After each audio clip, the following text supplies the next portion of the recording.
Welcome, everybody, to the Hot Route on this Thursday, November 18th, 2021.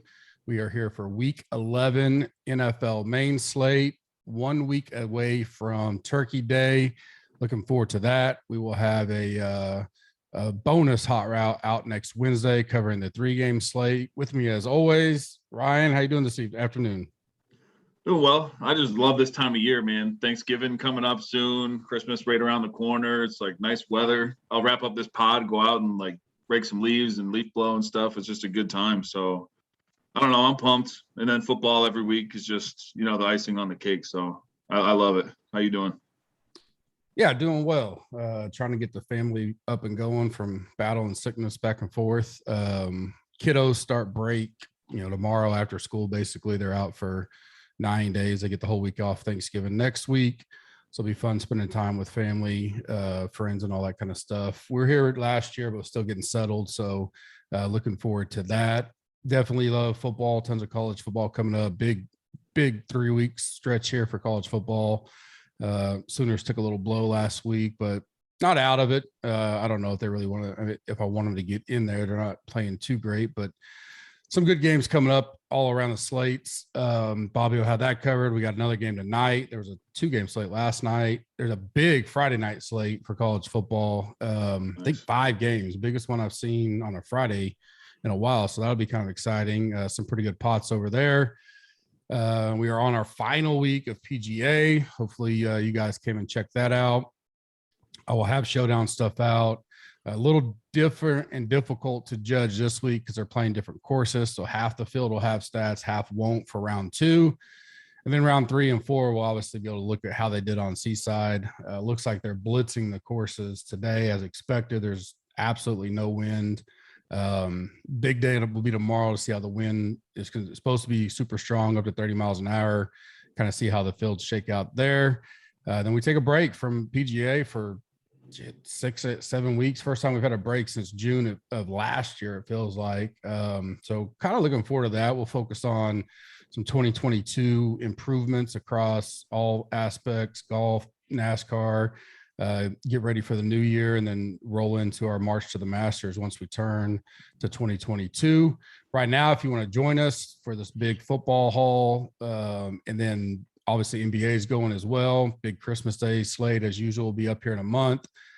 Use the code HOT, get 20% off any package. Includes a 7-day trial. Next week I will be I'll do it earlier, but I'll be promoting a promo video, kind of showing all the new stuff we've done to the site. So if you haven't been on in a while, if you'd ever signed up for Gup's Corner, you will get the email with the video, and then we'll also post it on Twitter and all that kind of stuff. Probably have some Black Friday specials to come join us next week and check out all the new stuff we got going. Rate and review us on iTunes. I will be doing giveaways on the Hot Route next Wednesday I'm pretty sure they do a Millie Maker on Thanksgiving Day, if I remember correctly. So we'll do that, do some tickets for that. 2 ways to get in. They're both free. Rate and review us on iTunes. That'll get you entered. Like and subscribe. Like this video and subscribe to us on YouTube. In the comment section for this one, tell me your favorite stack outside Chiefs or Cowboys. So exclude them and tell me what your favorite stack is this week. That's another way to get in the drawing. And I'll probably do a tweet, Monday or so. No golf next week, so I can kind of focus on a few other things. There'll be another way to get you into the drawing, and I'll announce all the winners Wednesday. The best way to get in is to rate and review us on iTunes. We weigh those a little more heavily. Appreciate that. Use the code GUP. Join Underdog today. The link is in the description. Best balls will be back in May. Hopefully you're still alive in a few of your leagues out there. They have daily pick'ems for every sport. I like it because you can mix and match the sports. You can get up to 20x parlays on there. It's a good app to go check out, and then be ready, build some bankroll and be ready for best balls when they come out in May. Again, the code GUP gets you up to a free $100 when you deposit up to $100. It's a dollar for dollar match. This week, we backed a 12-game slate. Had a little bit of a smaller slate here lately. A much more, I would say, competitive slate. We got only 2 double-digit spreads. Both those teams are home favorites.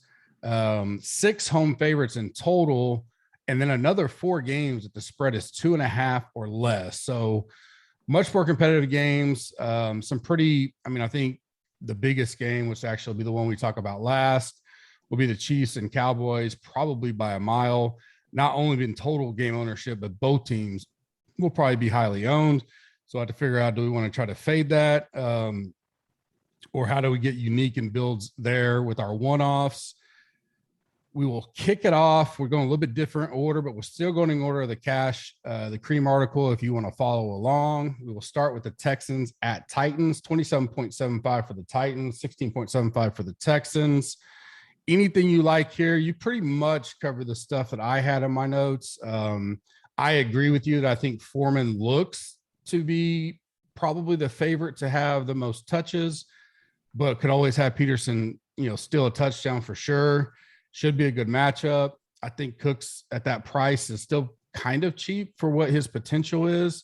Titans defense is getting better, but they still can be thrown on some if they get time.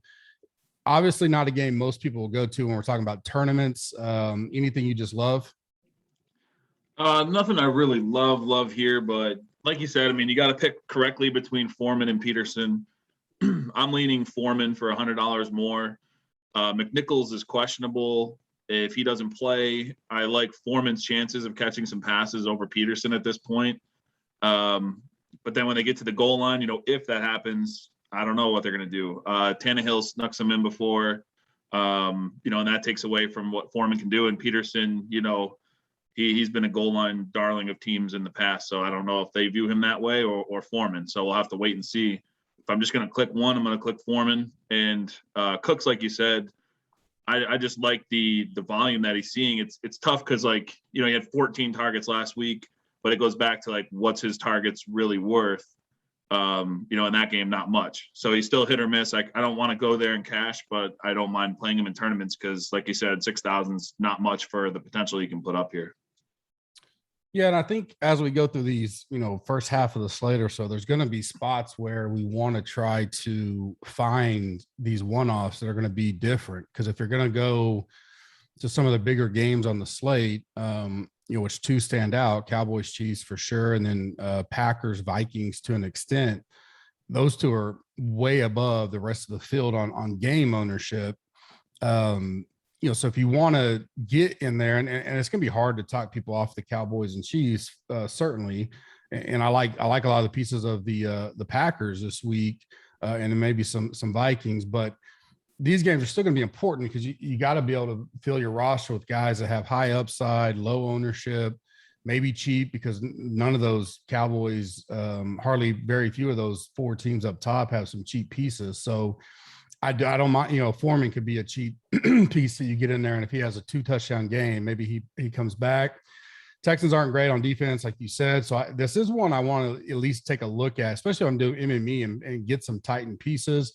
And then maybe even Cooks. I don't mind that at 6,000. Not many are going to go there this week, in my opinion. Don't really like either of the quarterbacks this week.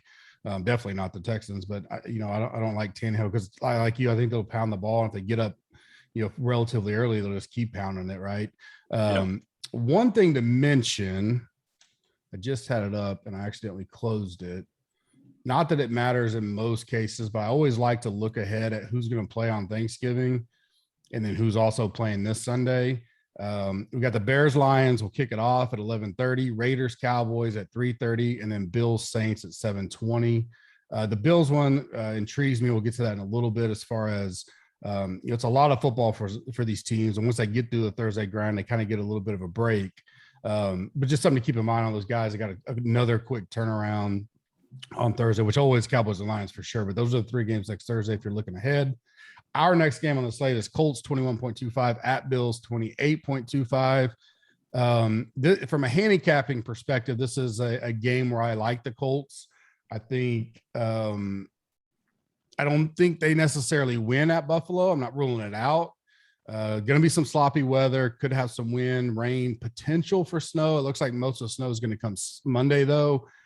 I could see it as an ugly game. And although the Bills are good against the run D, I do think Taylor will still be able to do all right. Going to be a super low-owned option this week for his price, and we get the DFS darling that everybody has loved for over the past many years, and CMC back. We'll get to that in a second, but I don't mind this game, in some instances, especially like I don't mind playing Jonathan Taylor in an MME this week because he's not going to be owned at that price with other people that are there, and people's perception, which is, right to an extent, is that, he's not going to be able to run on Buffalo. And I think it's just going to be a very competitive game that the Bills probably win late, but I don't hate getting to this game if people are avoiding it. Where are you at? Yeah, I agree with you there. And I did see too, I had in my notes, to mention the weather because I originally wrote up like Baltimore and Chicago when I first did this yesterday. It looked like they were going to have some weather, and that seemed to go away. So now I saw Colts Bills, and then one other game we'll get to has some weather implications that could pop up. That would make me like the Taylors a lot more and if it's a rainy game, kind of sloppy. I do like running backs in those type of games, or if it did happen to snow there in Buffalo, I don't think it'll be that cold, like you said, where we get some snow, but sloppy weather, I do favor the running backs. And then Cole Beasley's a big one here. He only played like 9 snaps last week. He said he was hurt. And he hasn't practiced this week yet. So if he's out, Gabe Davis becomes kind of interesting at 3,900. And then also like Sanders at 5,300, a little bit more without Beasley out there. So just some things I like there. Diggs had, big week last week. He's been involved a little bit more lately. But just looking at the overall slate and the weather in this game, if I'm going to take anyone, I think I'm going to go with the value, either Sanders or Gabe Davis if he becomes, available and Beasley's out. Yeah, I could see, especially if we get, depending on what the winds are like there in Buffalo, where Sanders, short routes, quick hitters, especially like you said, if Beasley's out, could have a high target game, high PPR game in DraftKings purposes. Although Diggs, we saw last week, can break a slate at any point in time. Paying up for a Diggs in that environment gets a little risky. Don't mind Allen this week because of other people that are around him for the price he's at. It makes me hard to get there, but he could still pay off for sure. I think it's going to be a lower scoring game. Colts keep it close, are able to run the ball to an extent. Like you said, I think Taylor, maybe some perception is that he doesn't get much passing game, but he continues to see pretty good passes, even with Hines there. I know Hines gets some work, but more and more Taylor's becoming some of a bell cow. Now the problem is DraftKings is pricing him up accordingly. So he's 8,300 this week. He's going to be a great GPP pivot off of McCaffrey, who's $600 more, because most people just aren't going to go to even Cook also against Green Bay at home. They're just not going to go to Taylor in that spot. They're either going to pay down or use Kamara, Cook, and McCaffrey that are either the same price, cheaper, or just a little bit more for McCaffrey at 89. Yeah. So I think Taylor could be a great GPP play. Like I said, I don't know about any of that for cash. It's probably way better spots on the card than to pay 300 for him, but I do love him in tournaments for sure. Saints at Eagles, 21 Saints, 23 Eagles. An interesting game because, the Saints did not look good. I still don't understand what they're going to do with that team. I don't like much of it until they kind of figure out what they're going to do long-term. Eagles, hit or miss. I mean, they look good at times and sometimes not. They are home, which, they play well at home at time. They run the ball a ton. I do believe, I agree with the Kamara. I didn't really think of the Troutman until you said it, so I don't hate that either. Not a game I think I want to get involved in a whole lot. What about you? No, yeah, this is a pretty bad game for fantasy from everything I can see. Yeah, I had Kamara listed on here, 8,100, but I think he's still questionable too. So if he's not going to play, then you have Ingram at only, 5.4. That's just way too cheap for, I thought they'd price him up after last week just in case Kamara didn't play again, but they didn't do it. And the Eagles, it's a nice matchup on the ground for the Saints. So obviously, with Kamara there, he's kind of expensive and in a crappy game environment. Like you said, I only play him off a pivot off the chalk up there, like the CMCs and the Cooks and things like that. But if he's out, it's like it'll be so hard to play cash and not just plug Ingram in there. He was involved in everything, just had that elite role last week. So, and then Troutman's more like, when Simeon came in, Troutman's like a whole different player. Like he gets targeted now, he's used in the offense. And so I just think that for 3,300, again, it's something that's not too safe, but tight end's just so annoying, sometimes. So for 3,300, you put him in there, he could score double-digit points. We've seen crazier things happen. Yeah, and Eileen, that was one of the things where I mentioned the Thursday, the Thanksgiving game. Saints have a big game at home hosting the Bills Thanksgiving night. They're going to honor Drew Brees, yada yada. Unless Kamara is 100%, which I doubt, I almost think that they're going to save him. Like you said, Ingram didn't hurt him last week at all. And try to let him get healthy to be able to play that Thursday night game against Buffalo. Maybe they squeak a win out on the road against the Eagles. Buffalo's going to be a very tough game. So you want as many weapons as you can get there. I don't think they want to run him out against the Eagles early. He gets hurt. Now they don't benefit from the Eagles, and he probably doesn't be able to play Thursday. So maybe anecdotal there, but I would lean towards that Ingram gets a nod and they let Kamara rest. But like you said, we'll know about more by the time we get to Sunday. They are on the road, so there is a chance we may even know earlier because Kamara may not even travel if they're just like, hey, he's not going to play this week, right? Just get some treatment, stay home. We'll see you Thursday night. So keep an eye on that. Dolphins at Jets, 24.25. Dolphins, 21.25 Jets. I'm intrigued by this game. I've written all my notes for coin flip. I'll obviously record it later this afternoon. And Tua is a guy that's kind of one of those gut feel plays to me. I know they're on the road, but the Jets D is something I don't mind either, especially they can get pressure and all that, but Tua could still do well if he can get the ball off quick. It's a cheap game. It's a game that when we're talking about stacking Chiefs Cowboys, or you're getting a lot of Packers, you can get some one-offs in this game that could wind up having a pretty good day. Where are you leaning heavy here? Yeah, this game I actually really like. More on the Dolphin side, with the Jets just giving up like 54, 31, and 45 points in back-to-back games here recently. I mean, they just give it up. I mean, it's with Tua starting, I like the Dolphins offense way better. What I do want to see is just some clarification that his finger is closer to 100%, just because, I'd hate to, I have him listed for any format right now. I might change that to tournaments only, especially if Cam Newton becomes available, for cash at only 5,100, but we'll get to that game next, actually. I love Waddle at 5,600. And then the other player that I really like in this game, more so so Flacco was named the starter, and the Dolphins blitz at the second highest rate in the league. So I kind of like Crowder here for only 4,700. I think a veteran quarterback kind of knows where to look for the checkdowns and short routes and things like that. So if a team's just blitzing the hell out of you, I think it could be a higher target game for Crowder here. Yeah, I don't hate that at all. I mean, this is on the verge of a sneaky game stack for me.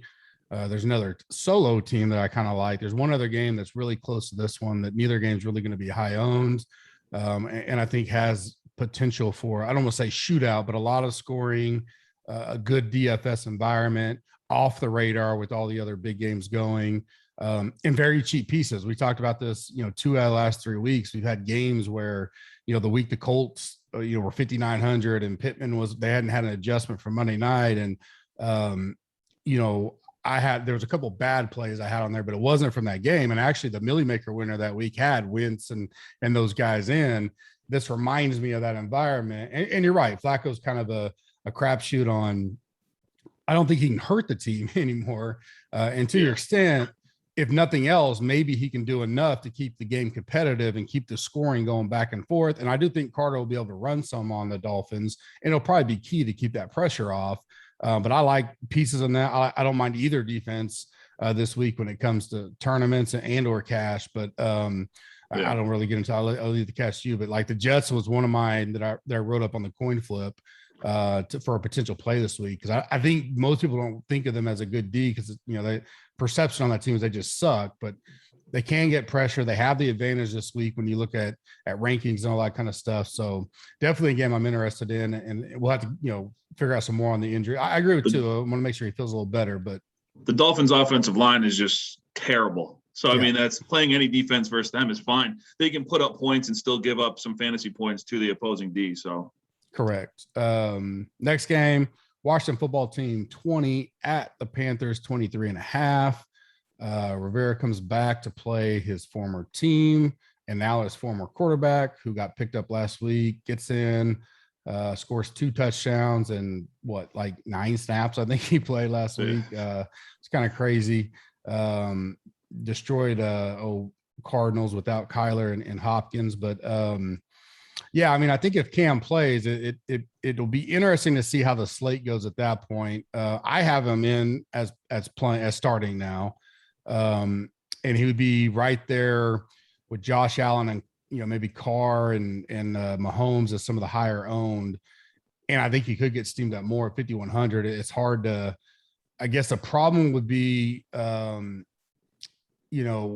with McCaffrey being back and healthy, I think it would be a very common, obviously at that point, to go Newton McCaffrey. But I guess in my head, I kind of am wondering, can both of them have a really good game? Now, only 5,100, he doesn't have to do much. But you got to remember on a slate like this is something you have to look at the macro view is the true value of a player may not matter as much. So if he 3Xs this week, so 15 points, 15, whatever, 16 points, that looks good, but you still got to think of people that are going to do the Chiefs Cowboys. And let's just say that does meet Vegas expectations of, 55, 60 points scored in that game. Your total points may be hurting some. And so do you have any concern with both of them? I guess I'll start with where are you at on McCaffrey either way? Because I'm always big. I was fading McCaffrey forever, but that was when he was like 10-2 and he was still getting 30, 40% when he was 10-1, 10-2 and stuff. 8,900, probably be high on this week. Newton back, I think, would help him some.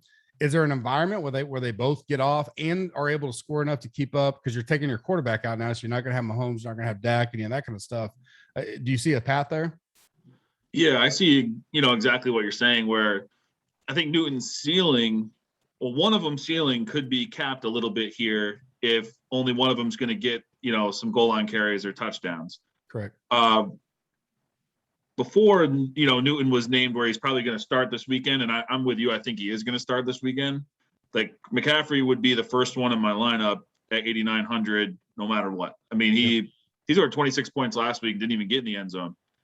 He will score at some point. I mean, the guy's just kind of unreal. A majority of the snaps. I mean, I think he was only in the game about 60% of the time or so. Yeah, and I saw someone posted this. I forget who. So credit to whoever did this, but they said it was like his 9th double-double where he, double-digit carries, double-digit catches, where the next best guy, I think, was like Tomlinson had 4 of those games or something like that. So he's just a freak as far as fantasy goes, especially PPR. So for cash right now, I mean, I lock McCaffrey in there. That's the first guy in the lineup. And then I just have to decide if like you said, and this goes the same for tournaments, is Newton worth it at 5,100 when you have all of this other value that's like guaranteed value, where if Chubb doesn't play again and you have D'Ernest Johnson at 5,600 or wherever he is, you have Ingram if Kamara doesn't play at 5,400, and then you have the 2 guys whose prices make no sense, Dylan and Connor at 62 and 6,100. So it's like there's other value where just like Newton, they're guaranteed to touch the ball, and they allow you to pay up at quarterback if you wanted to. So as of now, I love McCaffrey in every format, but cash, I'm locking him in no matter what. I'm not going to change my mind on that heading into the game. I just got to decide whether or not Newton will be in there with him or not. So, and I love Panther B. Yeah, and I have McCaffrey lower owned probably than the industry, and there are some sharp guys out there that I do follow, and they do ownership right, and there are some people out there that don't do ownership right. And I think people don't realize that they're low have McCaffrey, 30% right now, but they'll also have Mahomes, Hill, Kelsey, Diggs, all these guys high percentage. I'm like, when you start, there's some formulas and algorithms in the background, you go, it physically can't work because there's too much high price guys at high ownership. And if you're going to have a majority of the field on a lot of the Chiefs and Cowboys, and then you got Devontae Adams, you got, all these other high price guys, like they can't jam in McCaffrey unless they just start taking big time punts, $3,100 players and stuff, which some will do that, but not enough.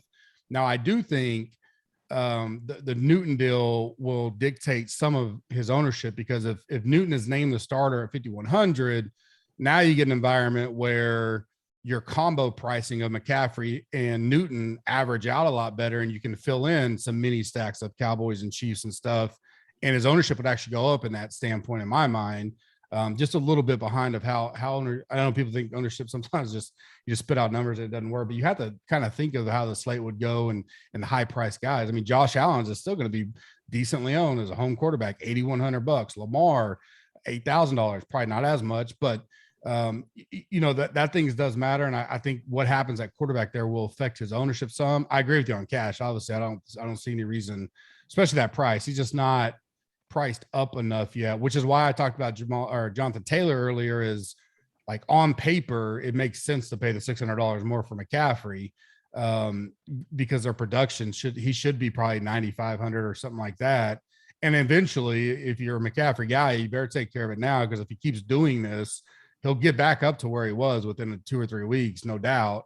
Especially if Newton gets there and takes some pressure off of him, because he's able to take a little bit of that defense off of him. So I like, the pieces there. It's something we'll probably hit on more as we know if Cam's starting, and how we want to attack that. Does it downgrade DJ Moore, Robbie Anderson, anything like that with Cam at the quarterback? I like DJ Moore still, just the skill level, and he's only 5,900.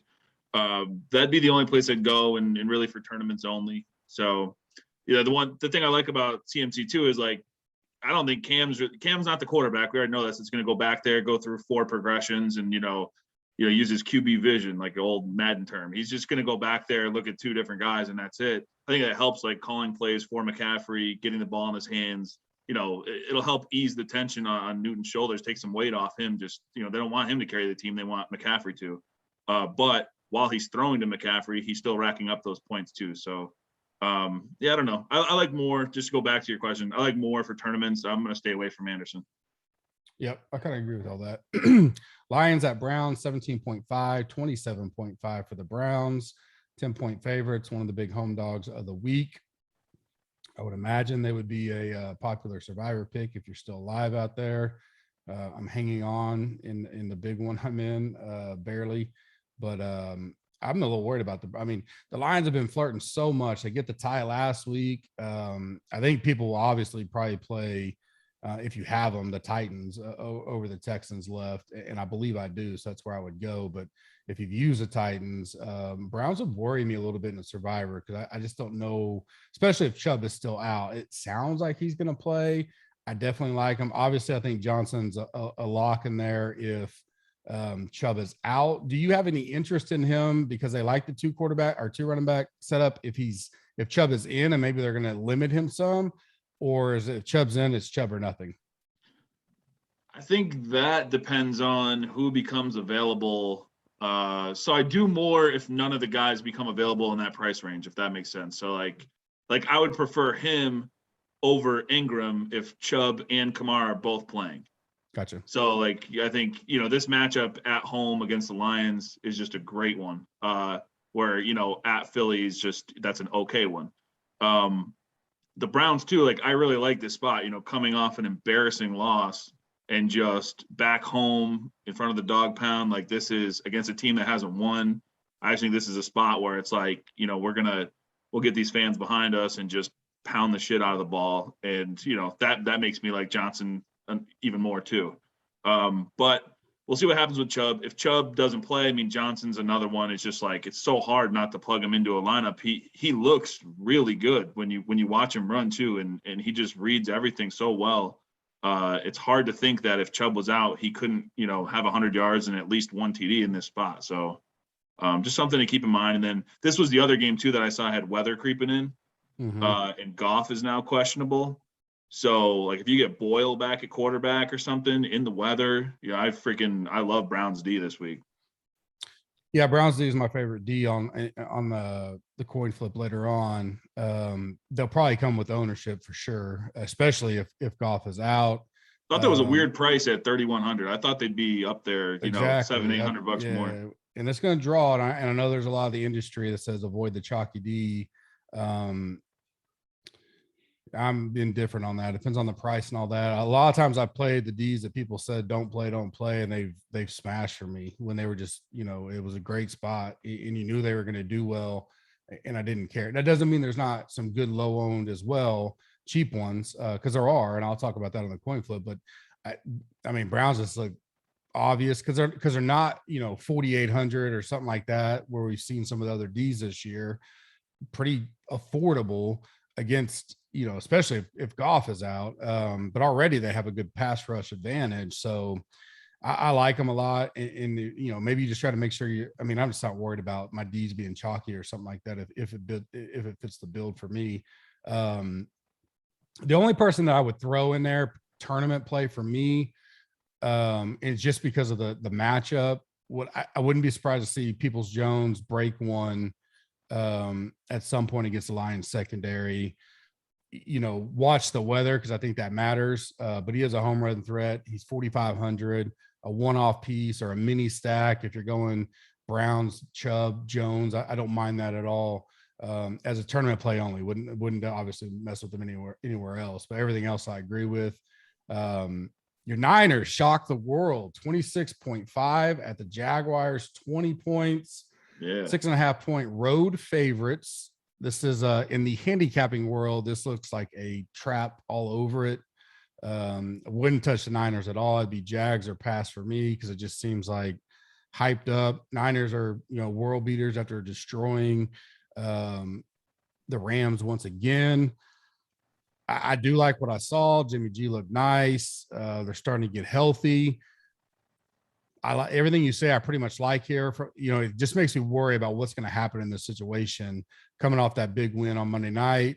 Probably the only thing you didn't mention that I think, and this is more of just me remembering anecdotally, but I think as Debo and Kittle being the main one continue to get more in tune and better, I can see it opening stuff for Ayuk eventually. And there's especially MME stuff. Like, I think I want to be ahead on that than behind it. I do love Debo this week. He's one of my favorite wide receivers. I think his price is very good. Again, they just continue to get him a ball some way or another. And I was interested to get your thoughts on the whole Jeff Wilson, the whole running back situation. Do you think he winds up taking it over? It looks like you still like him. So where are you at in general on your Niners this week, and then in DFS specifically? Yeah, so that was an awesome game, but like you said, this is Trap City. I mean, I've watched them enough in depth to know to not trust them after that big win last week. I mean, they just continue to break my heart. So I'm hoping that doesn't happen. The Wilson was mentioned on here in tournaments. Mitchell has had a pin put in his finger. So they say he's going to play, but he's not practicing. So if for whatever reason he doesn't go, Wilson at only 5,100 is the next man up.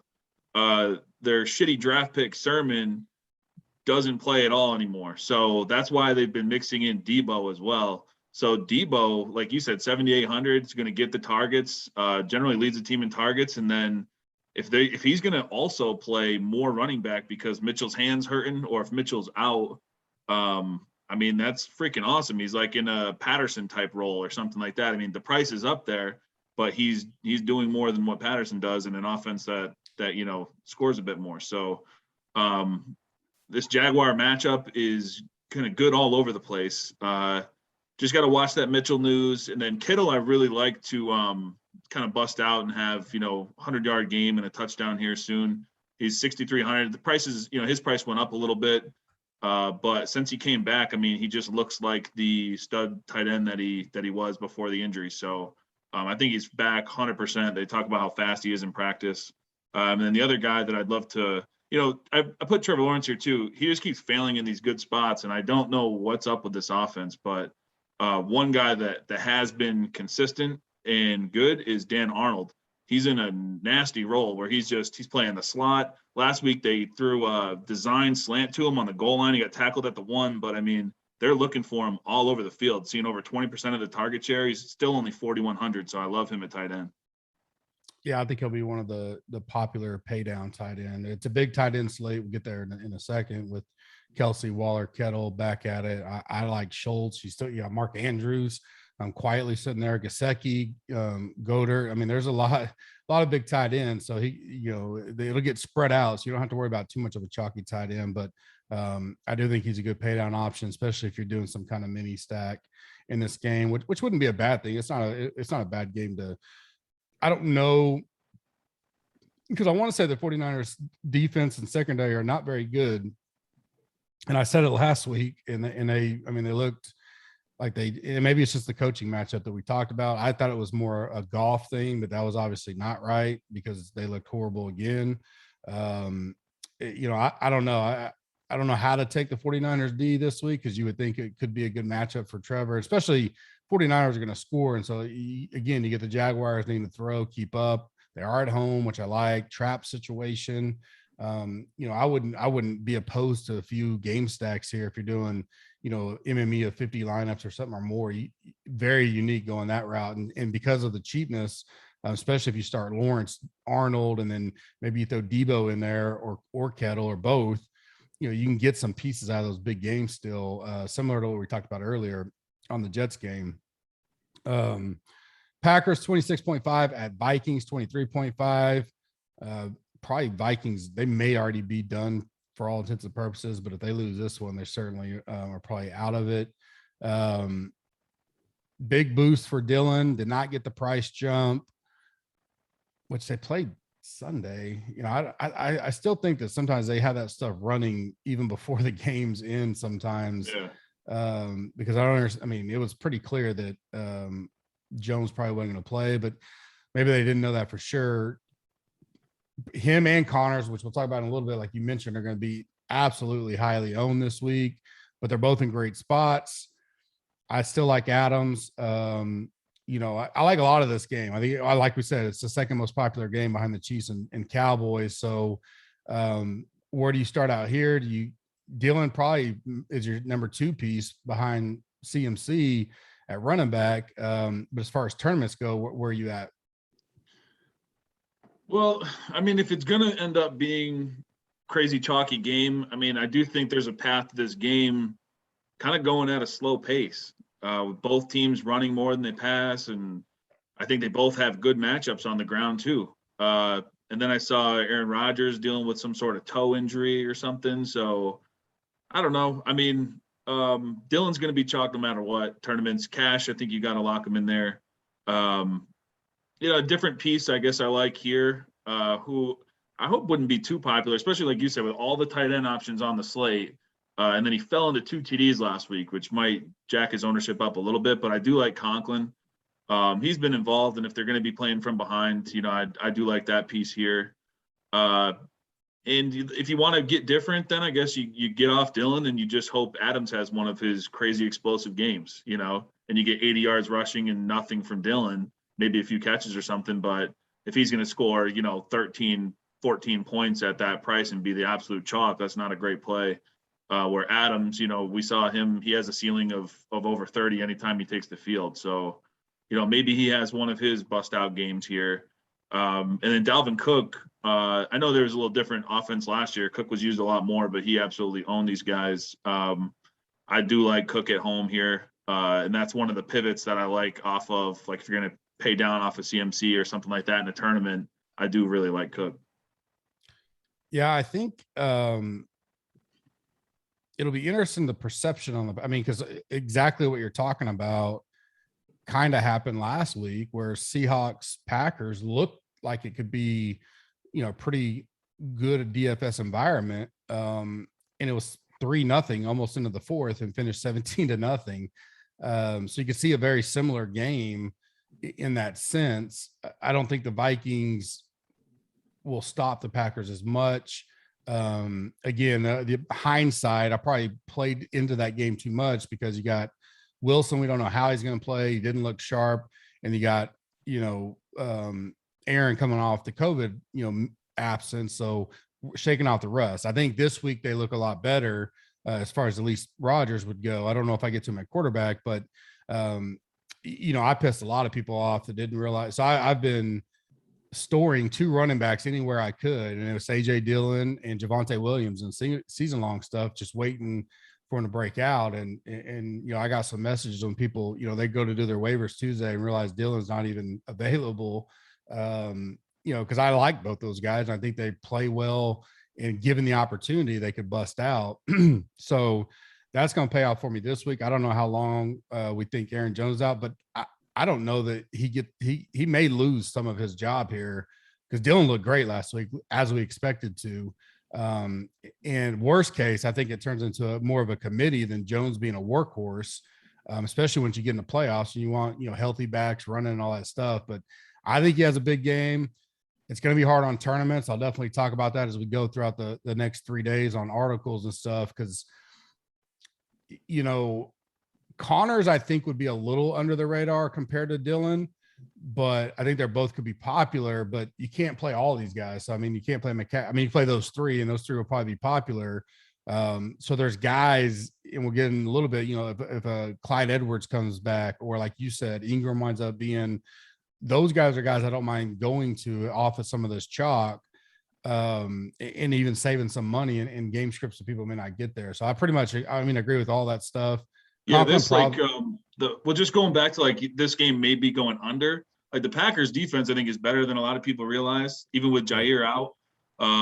But like the last couple games were expected to be shootouts, like you said. So you got the Seattle game that's got probably 50 something total, that had a total of 17. They play the Chiefs. That game, they totaled 20 points in that game. Played the Cardinals, totaled 45 points. Played the football team, totaled 34 points. So, I mean, they're going under almost every single week. And they play slow. They run the ball. Perhaps that doesn't happen as much without two running backs that they trust. I think that's one thing with what you're saying, like Dillon, getting in there more. I think that might have been what slowed them down more, and they control the game more.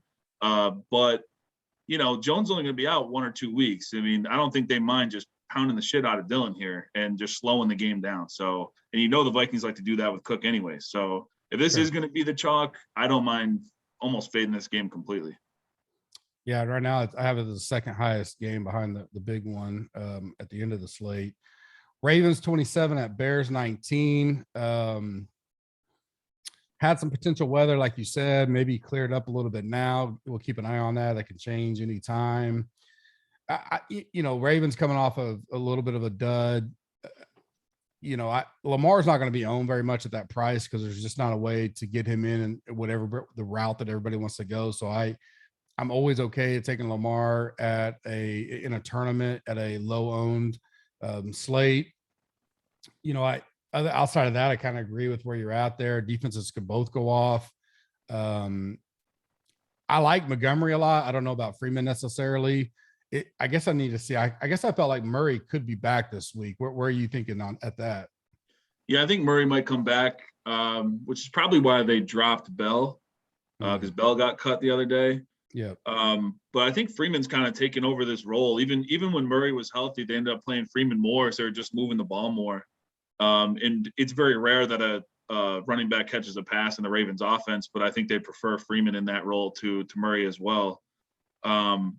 In this game, originally I didn't have Lamar here due to some weather potential. And if the Bills have that, for $100 less, I think I would prefer Lamar over Allen this week. I do like the bounce back spot, but I'd like to see Marquise Brown healthy and ready to go too. I saw he was questionable and missing practice. So, one guy who comes into play if Brown is ailing would be Bateman. I like Bateman anyways, and I know you do too. Mm-hmm. He's only 4,500.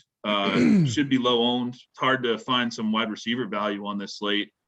So Bateman might be the guy, 4,500, and he'd get a big boost if Brown's out. Yeah, and I don't agree with all that. And I don't hate just because of how many good tight ends there are. If you go Bateman, let's say Brown's out, Bateman and Andrews with Lamar, a mini 3-man stack there. Andrews is cheaper than Kelsey, Waller, and Kettle, and lower owned in my eyes than all of them. Pretty even with Kettle, but much lower than Kelsey and Waller. So definitely a way to get into this game without going way overweight and still have a good high upside. Agree on the weather. I have to watch the weather stuff.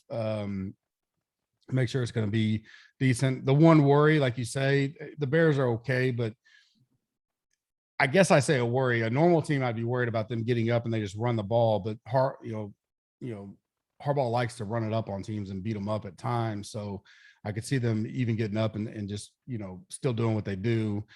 Not a game I'm too interested, just to get overweight in by any means. If I'm doing a lot of lineups in MME, I'd take some shares at Lamar. I like him in bounce back situations as long as the weather, like you said, isn't terrible, because there's just too many good options on the slate to try to take a risk on something like that. Next game is the game I've been talking about as one of my favorite. I don't know if it'll be sneaky, or right now it is a little bit, but Bengals 25 at Raiders 24. Bengals are reeling. They know they need to get a win. Raiders got pounded by the Chiefs. They're at home this week. I think this game potentially, could be the highest scoring game, or right up there with, I didn't even see what the game total was on this one. 50, Chiefs and Cowboys are 56, which are the highest by far, but I like it. I like all kinds of pieces here. I like Carr at $5,900. He's one of my cheap paydowns I like this week. I can go Waller. Don't mind Renfro. I can throw a cheap, like you mentioned, it's hard to find some cheap wide receivers. I think Edwards is, I wrote him up as of that 43 or something like that. His first game, even versus the Chiefs where they got destroyed, he still had 3 catches, 89 yards and a touchdown. I love Higgins. You and I have been, eventually he's going to have that week. And I don't mind Chase. Mixon could out of the backfield. The Raiders will be able to get pressure on the Bengals. The Bengals O-line pass blocking isn't the best. So I have the Raiders marked down as a potential defense as well. But there's a lot of pieces here I like. Where are you at? Yeah, I'm the same. Like, this is the game where if it's going to be, it's probably a little less owned than the Packers-Vikings, but I like this game much more. Carr, like you said, Carr is one of my favorite quarterbacks on this slate by far. I just love him here. And then you get all the pieces for cheap. Waller's 6,100, Renfro's 5,800, and like in Edwards too. If you want to go there, he is in the low 4s. So just a great spot. Higgins is still cheap at 5,400. Chase, we know, can pop off at any time. And then I think Mixon is like the real sneaky play here. He's in this range at running back where, like, the guys we're talking about are the Cooks and CMC and Taylor and all that stuff. Or you're going to go down to the Connor, Dylan, Ingram if he's available, Johnson if he's available. Like, this would be like the lowest ownership Mixon's had all year. I just don't see people clicking his name at all. And this is a spot where, he could touch the ball 20 plus times and do some work. So I do like Mixon a lot. And, Carr and all his targets, probably my favorite players in the game. Yeah, I mean, I'm mixing at 6% right now, and definitely can see you go a two-way stack, go Carr, Waller, and then pick between Renfro and Edwards, whichever one you want to go there, or save depending on your build. Run it back with like Mixon and Higgins. You got a good game stack there with a lot of money to fill in the rest of your pieces still remaining. Or if you go Renfro, or if you go Edwards and do Chase over Higgins, save the money there. Mix and match in there would be ideal. And I don't hate Burrow by any means. I'd rather probably have Carr for $700 cheaper, but getting a lot of game stacks in this game is certainly something I'd be doing this week, and definitely Carr's on my short list for a 1 to 3 max type build as well. Would you go there 1 to 3 max with him? Yeah, for sure. I like him that much this week. Mixon too. I mean, Mixon's been like matchup proof as well. He was scoring, 25 DraftKings points when they were getting blown out the last 2 games before bye week. So, and that's the other thing I like about the Bengals is coming off, they just get pounded 2 games in a row and then get a week to get fresh and, get your shit back together. I kind of like them in that spot.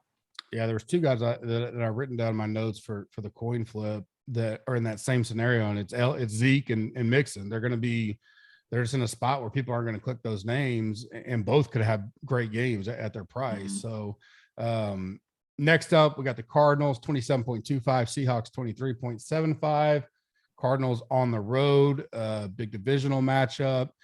The odds and all that implies that you would see Murray and Hopkins come back. Vegas isn't worried about them missing, or they would not be road favorites. Even though Seattle looked like garbage last week. I'm not a big, I don't know if Russ came back too early or if he's shaking off Russ, but when we got those weapons and you can't score even a touchdown, the Packers are good, and they were at home and it was cold.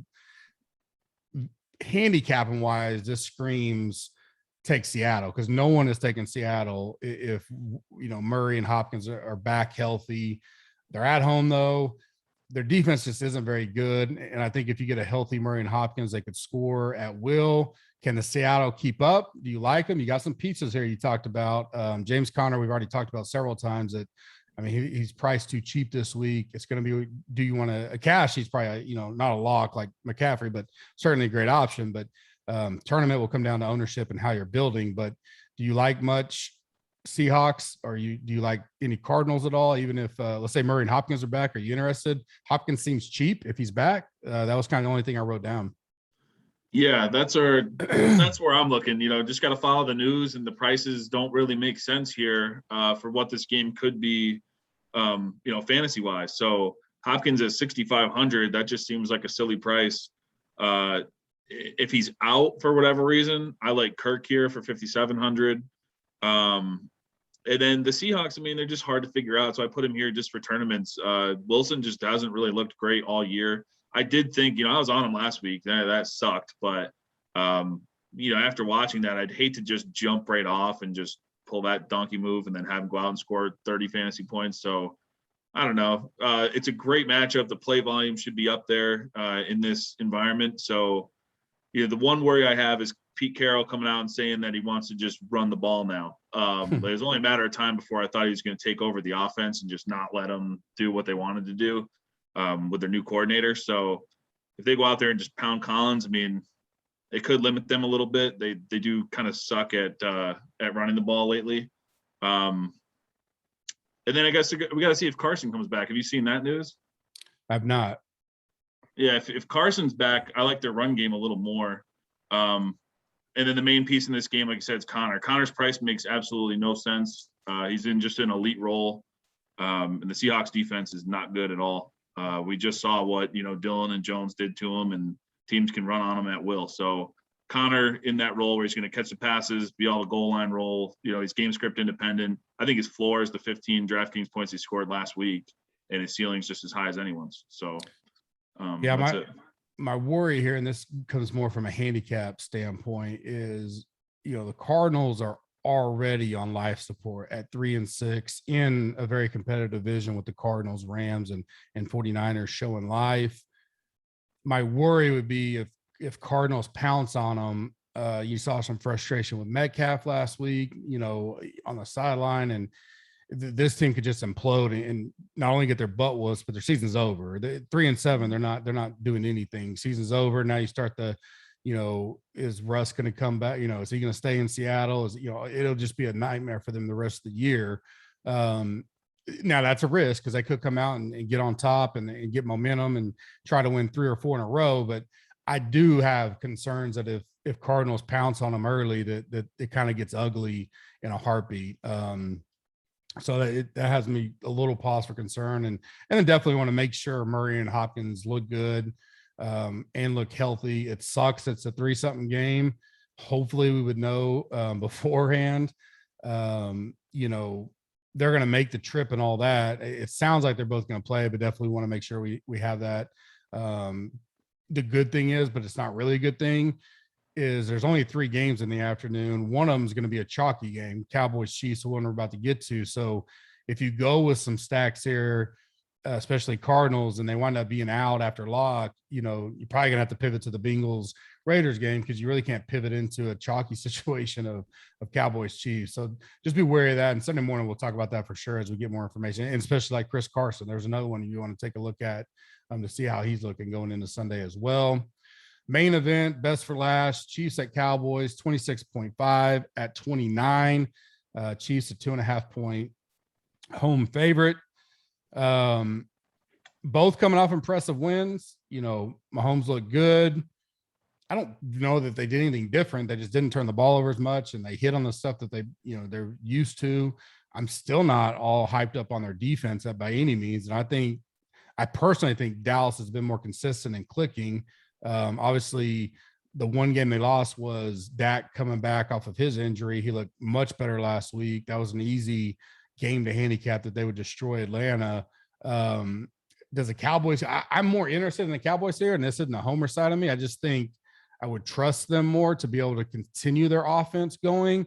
Are you all in back on the Chiefs? It seems like they're going to be one of the most popular teams this week. Everybody's forgotten all the bad stuff. And the Cowboys defense isn't horrible. I don't think they're, the best in the league by any means, but I mean, I think they'll be able to give them some fits. Biggest piece I have is I'm interested to see if Clyde Edwards comes back, because I do like him at 5,200 if he comes back in this game. And like I mentioned earlier, I like Zeke because I don't think people are going to go to him in that spot because he's right in that weird zone like Mixon. So definitely love tons of pieces in this game, but how do we get into this game and try to be a little bit different? For me, one is playing Zeke. And I don't know how many people would go to Edwards-Helaire if he comes back off of the long-term injury either. Yeah, I think the two running backs here is where you get different. And so if CEH is out, I like Williams a lot too at 5,400. Yep. And not just because of the 100 yards receiving last week. I don't expect that. But if you look at the games that he's played since he became the starter here, he should not be 5,400. I mean, he's scored 24. He had a dud 8 when they got blown out by the Titans. Then 17, 11, 32. I mean, he just falls into the end zone a couple times. His usage is everywhere else, where he's got a nice ceiling of 20 points at such a cheap price. And he will go overlooked in this game. I don't think a lot of people are going to go there to save. The other guy that I really like to save here is Schultz. Yep. Schultz looks awesome. I mean, He ran that route. I'm sure you saw last week. It was a beautiful route in the end zone, and Dak just overthrew him a little bit. So they didn't even need him that game because they blew him out. But it's nice to still see him targeted in the red zone. I mean, he should have had a touchdown in that game. People who are checking the box scores are going to think, man, they're not using Schultz anymore. But no, that was just they either had a bad game, then had a game where they don't need him. This is a game where they might need him. And I don't think they take their foot off the gas here. I mean, if you're up 20 points on the Chiefs, it's a little different than being up 20 points on the Falcons. I mean, you're going to want to they ran it up on the Falcons, but still keep your foot on the gas. Mahomes and them can come back at any time. I love Schultz here. I like him more than Gallup. I think Gallup might be higher owned when people are trying to look for a cheap piece in this game. I just like Schultz. I think he's more consistent. And I think he's more of like a safe, check down guy for Dak. And he could rack up 7-8 catches, get into the end zone, and just be awesome for 4,600. Yeah, I have Gallup like 18% right now. Like that's going to be a popular combo in that game. Cooper's a play you could get different. I got him around 6. I think a lot of people go CD, Gallup, like you said, or they're just going to play Mahomes, Kelsey, Hill, and try to fit in, pieces. I do think it's really tough to build going Mahomes, Kelsey, Hill, and assuming people still want to try to get McCaffrey. So I think, and I have Kelsey's ownership down a hair because of that, because I think people will be picking and choosing. If you're going to be different, I think one way to do it would be to fade Hill and go Kelsey, obviously risky.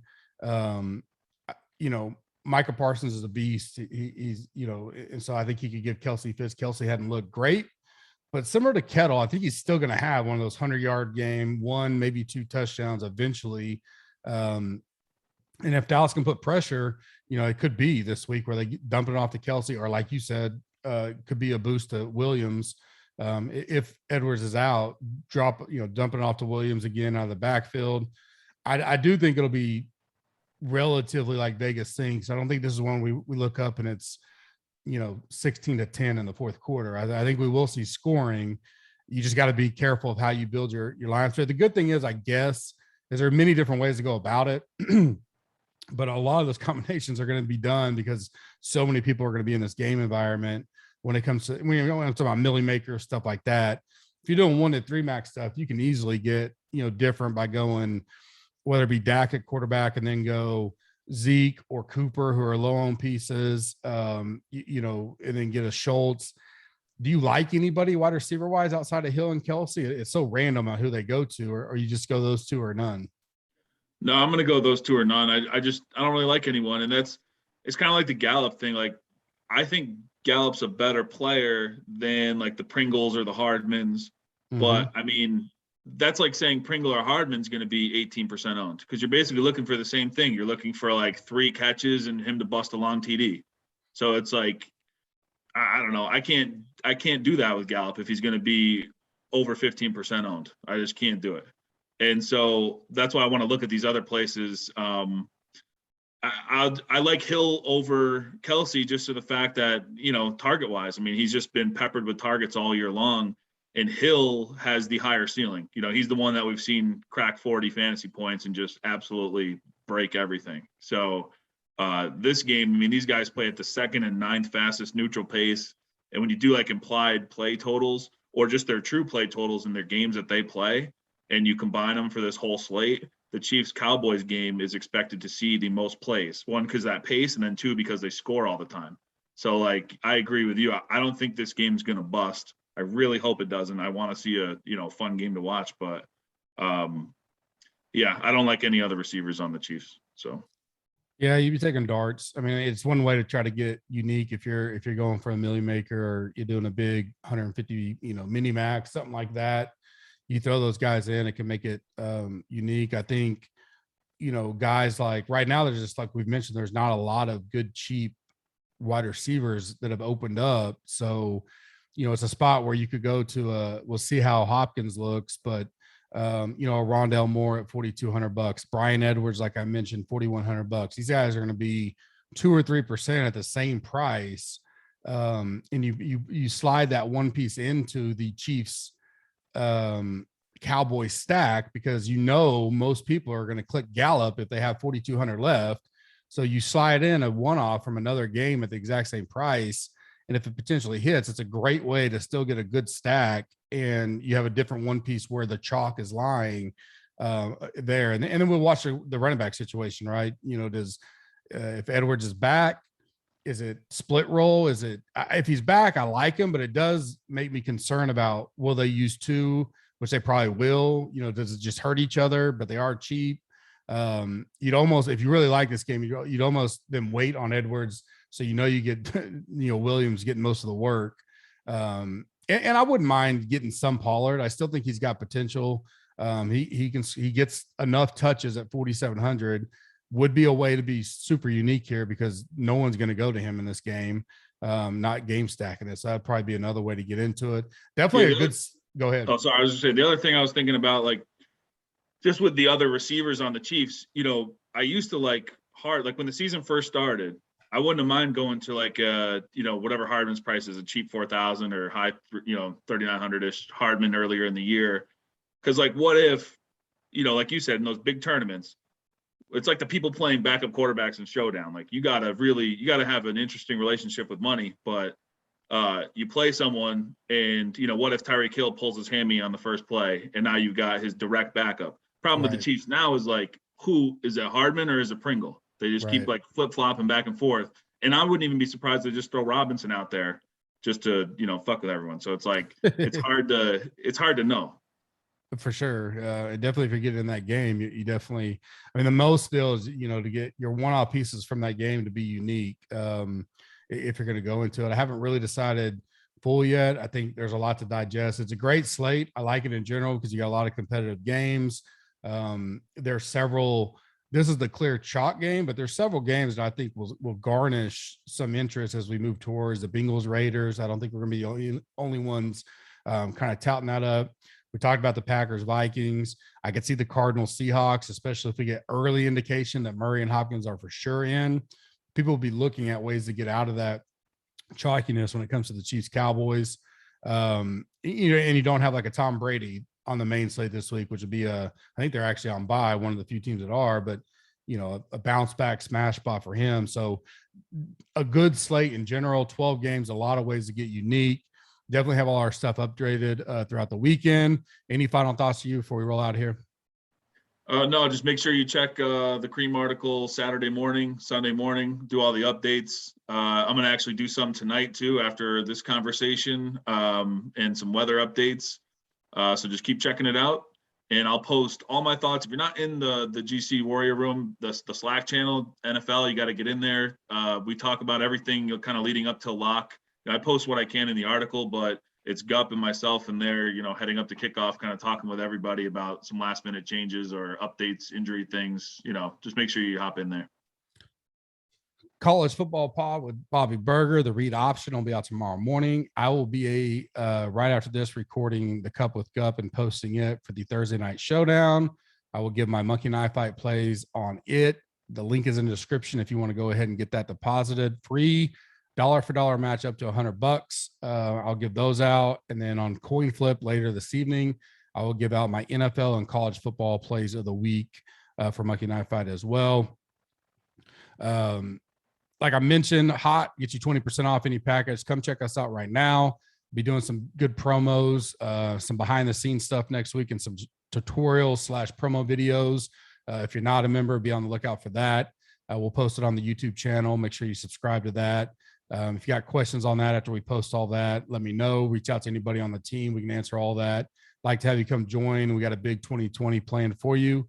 I'll be back later on. You guys have a blessed afternoon, and we'll see you later. Thanks.